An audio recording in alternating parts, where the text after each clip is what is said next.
Lucie terminait les préparatifs du mariage avec sa mère Nathalie lorsqu'un sans-abri lui a remis un mot. Elle fondit en larmes après l'avoir lu et confronta sa mère à son contenu. Puis elle a pris une décision et a surpris tout le monde en descendant l'allée. « Ne t'inquiète pas, ma chérie. Tout sera prêt pour ton grand jour demain », s'est écriée Nathalie, la mère de Lucie, avant de partir en courant pour arranger les fleurs dans le hall principal de l'église Downtown Cornerstone. Demain, Lucie marcherait dans l'allée jusqu'à l'amour de sa vie, Travis, et elle ne pouvait s'empêcher de soupirer en regardant le tapis blanc. Il y a des années, Nathalie avait dit à Lucie que son père avait disparu de la circulation et ne voulait rien avoir à faire avec eux. Elle avait beau insister, sa mère refusait de répondre à d'autres questions ou même de révéler le nom de son père, si bien que Lucie n'avait aucune idée de qui il était. Elle enviait les autres filles et leur père lors des événements scolaires, mais demain serait encore pire. Elle n'avait personne pour l'accompagner jusqu'à l'hôtel. Le père de Travis s'est proposé, mais Lucie a refusé. Si est comme ça, pensa-t-elle, résignée, et elle décida de continuer à aider sa mère pour les préparatifs. Mais à ce moment-là, Lucie a senti une tape sur son épaule. Elle se retourna et vit un vieil homme sale portant une veste en lambeaux et un chapeau. Il lui a tendu un morceau de papier sans dire un mot et s'est éloigné. « Attendez, qu'est-ce que si esti ? Qui êtes-vous, monsieur ? Je peux vous aider ?» lui dit Lucie, mais l'homme a continué à s'éloigner jusqu'à ce qu'il disparaisse de sa vue, en bas de la rue. Lucie pinça les lèvres en signe de confusion et décida de lire ce qui était dans le journal. Quelques instants plus tard, elle s'est mise à pleurer, incapable de croire à son contenu. « Chérie, qu'est-ce que si esti ? Sur qui criais-tu » Sa mère est apparue soudainement et a jeté un coup d'œil par-dessus son épaule pour regarder la lettre. Lucie serra la mâchoire et leva le papier vers le visage de Nathalie. La femme plus âgée tressaillit, ne comprenant pas pourquoi sa fille avait fait cela.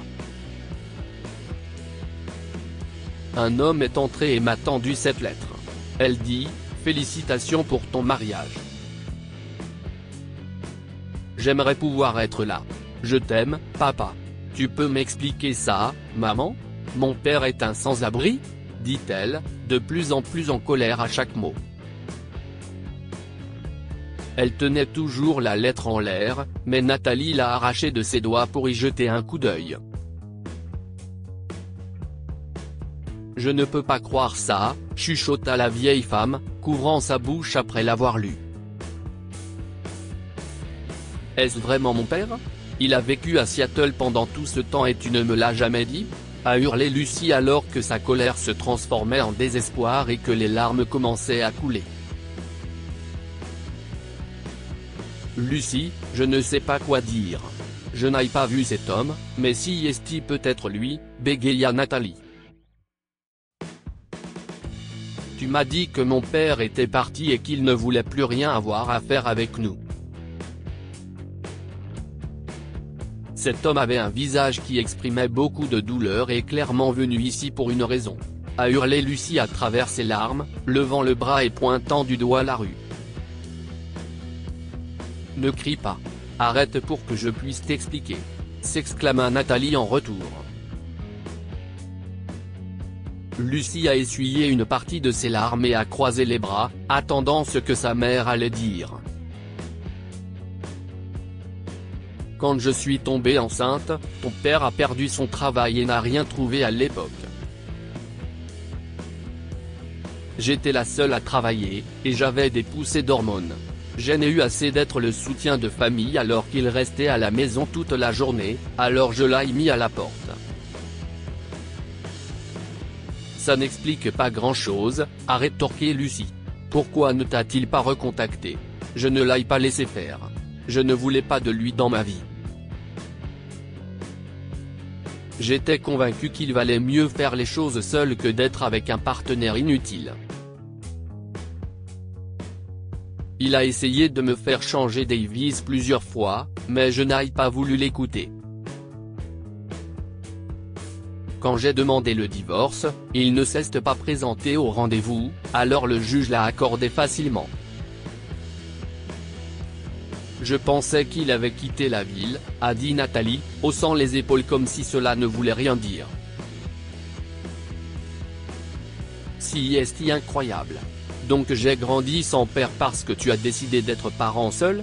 Ça n'a aucun sens, maman, cria Lucie, son visage était redevenu rouge. Pourquoi est-il sans abri maintenant? Chut, Lucie. Tu ne peux pas me parler comme ça. Ce qu'il a fait de sa vie après que je l'aille mis dehors, si est de sa faute. Ça n'a rien à voir avec moi, a crié Nathalie à sa fille. Lucie a secoué la tête de sa mère et s'est enfuie.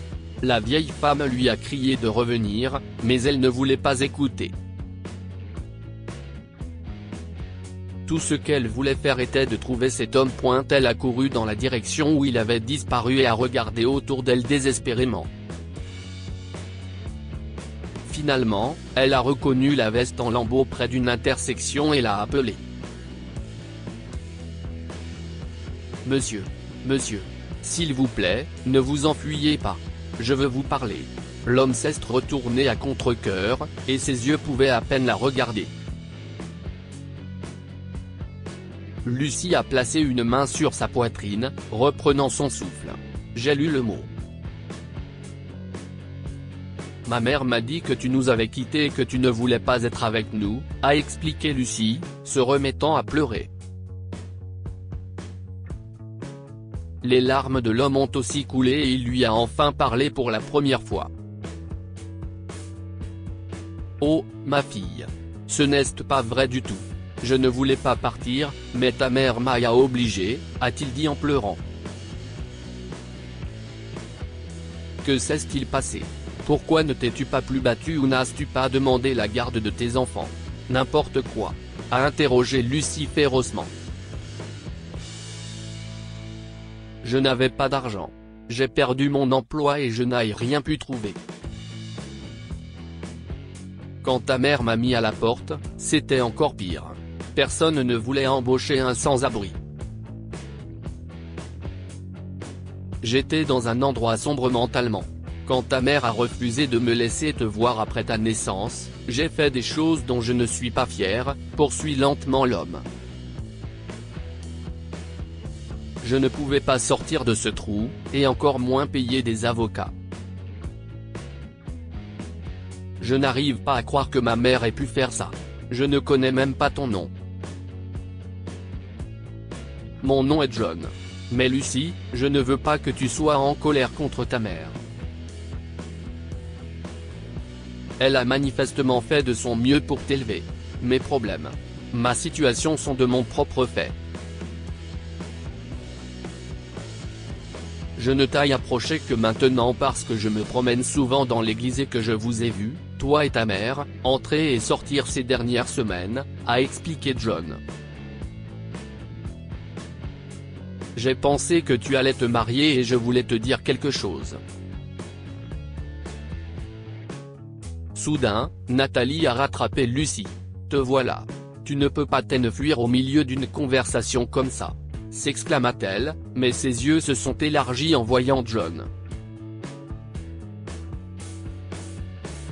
Bonjour, Nathalie, dit John mais en baissant les yeux comme s'il avait honte de son apparence. John, dit Nathalie en respirant et en commençant à se tordre les mains maladroitement. Je ne sais pas quoi dire. Tous deux sont restés immobiles dans un silence inconfortable. Lucie avait l'impression qu'elle devrait hurler encore un peu plus sur sa mère, mais elle ne voulait pas provoquer une énorme dispute entre elles. Enfin, elle a rompu le silence gênant. Ok.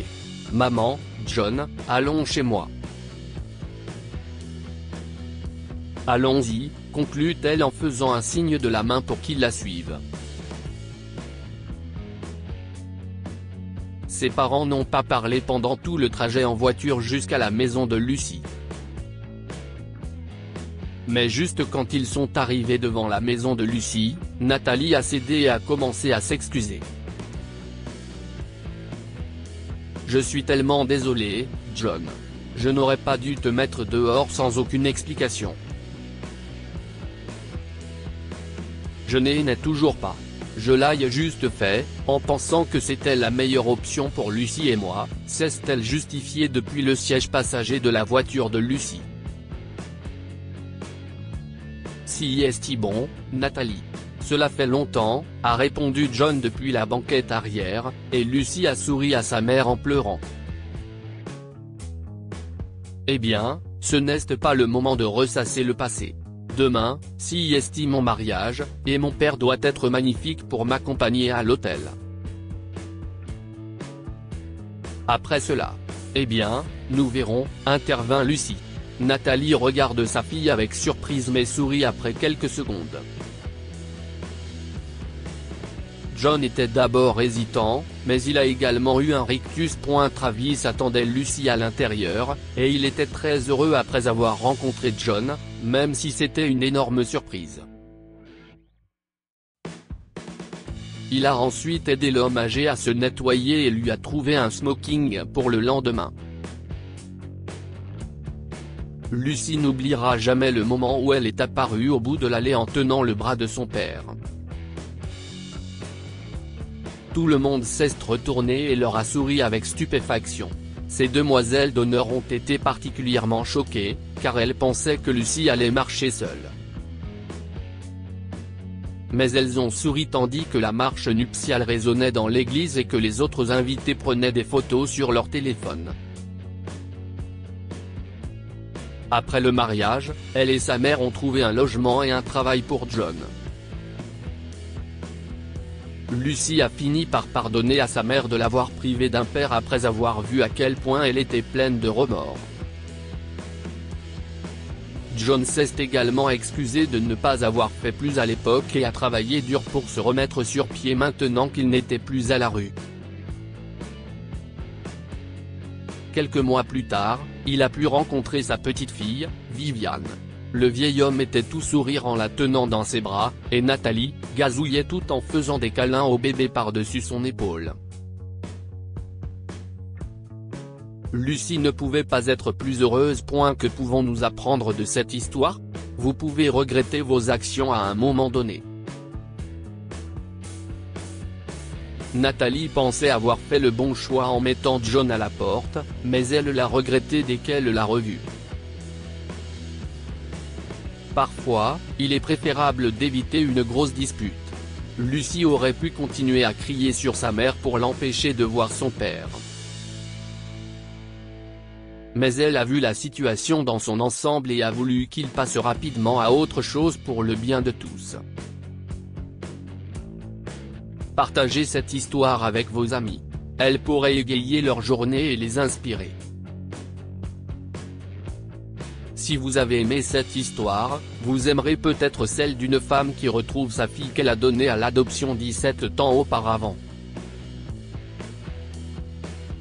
Lire aussi, une femme rencontre sa famille 54 ans après avoir été abandonnée. Cette histoire est inspirée par l'histoire d'un de nos lecteurs et écrite par un rédacteur professionnel. Toute ressemblance avec de véritables noms ou lieux est une pure coïncidence. Toutes les images sont utilisées uniquement à des fins d'illustration. Partagez votre histoire avec nous. Elle changera peut-être la vie de quelqu'un. Si vous souhaitez partager votre histoire, envoyez-nous un mail à info@amomama.com. Abonnez-vous à Amomama sur Google News.